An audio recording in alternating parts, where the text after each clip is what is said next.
ಆಯ್ಕೆ ಆಗುವಂಥ ಎಲ್ಲ ಸಾಧ್ಯತೆಗಳಿರೋದ್ರಿಂದಾಗಿ ಸಹಜವಾಗಿ ಮುಂದಿನ ಚುನಾವಣೆಯಲ್ಲಿ ಮತ್ತು ಜಾರಕಿಹೊಳಿಯವರ ಒಂದು ಶಕ್ತಿ ಹೆಚ್ಚಾಗಿ ಇನ್ನಷ್ಟು ಜಿಲ್ಲೆ ಮೇಲೆ ಹಿಡಿದು ಸಾಧಿಸೋ ಎಲ್ಲ ಲಕ್ಷಣಗಳು ಕಾಣ್ತಾ ಇದ್ದಾವೆ.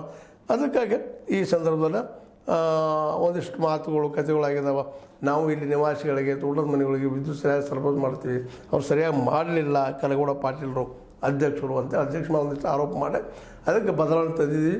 ಕಳೆದ 10 ದಶಕಗಳಿಂದ ಆಡಳಿತ ಹಿಡಿದಂತಹ ಜಡ್ಡುಗಟ್ಟಿದಂಥ ಆಡಳಿತ ಹೊಸದುಕೊಳ್ಳಿಕ್ಕಿದ್ದೀವಿ ಅಂತೇಳಿ ಅನ್ನೋ ಮಾತನ್ನು ರವೀಂದ್ರ ಹಿಡಕಲ್ ಅವರು ಮಾತನಾಡಿ, ಜೊತೆಗೆ ಹಿಟ್ಲರ್ ಪದ ಬಳಸಿರ್ಬೋದು. ಮೋಸ್ಟ್ಲಿ ಆ ಪದ ಬಳಸಿದ್ದಕ್ಕೆ ಇಲ್ಲ ಯಾರು ನೋವಾಗಿದ್ದು ಕ್ಷಮಿಸ್ತೆ ಅಂತೇಳಿ ಹಿಟ್ಲರ್ ಅನ್ನೋಂಥ ಪದ ಬಳಸಿದ್ದು ಮೋಸ್ಟ್ಲಿ ಕತ್ತಿ ಸಹೋದರರಿಗೆ ಅಂತ ಅವ್ರು ಹಿಟ್ಲರ್ ಶಾಹಿ ಇರುವುದರಿಂದ ಅವ್ರು ಮಾತನಾಡಿದ್ರಿಂದ ನಾವು ವಿರೋಧ ಮಾಡಿದ್ದೀವಿ ಅಂತೇಳಿ ಅಲ್ಲಿ ಒಂದಿಷ್ಟು ವಾದವ್ರನ್ನೂ ಹೋದ. ಒಟ್ಟಾರೆಯಾಗಿ ಹಲವು ದಶಕಗಳ ಒಂದು ಹಿಡಿತದ ರಾಜಕಾರಣಕ್ಕೆ ಒಂದು ಪ್ರತಿರೋಧವಾಗಿ ಈ ಒಂದು ಸಂದರ್ಭ ನಿರ್ಮಾಣ ಆಗ್ಯದ. ಇದರಲ್ಲಿ ಮುಖ್ಯವಾಗಿ ಈ ಸಂದರ್ಭವನ್ನು ಸದುಪಯೋಗ ಮಾಡ್ಕೊಂಡಂಥ ಜಾಣ್ಮೆ ಮಧ್ಯದಾಗಿ ಜಾರಕಿಹೊಳಿ ಸಹೋದರರಿಗೆ, ಎರಡನೇದು ಜೊಲ್ಲೆ ಅವರಿಗೆ. ಜೊಲ್ಲೆಯವರು ಇವತ್ತು ನಮ್ಮ ಜಾರಕಿಹೊಳಿ ಸಹೋದರರಿಗೆ ಬೆನ್ನೆಲುಬಾಗಿ ನಿಂತಿದ್ದರಿಂದಾಗಿ ಚಿಕ್ಕೋಡಿ ಭಾಗದ ನಿಧಾನಕ್ಕೆ ಒಂದೊಂದಾಗಿ ಜಾರಕಿಹೊಳಿಯವರಿಗೆ ಒಲಿತಾ ಇದೆ. ಯಾಕಂದರೆ ಒಬ್ಬ MP ಆದಂಥವರು ನಮ್ಮ ಜೊಲ್ಲೆಯವರು.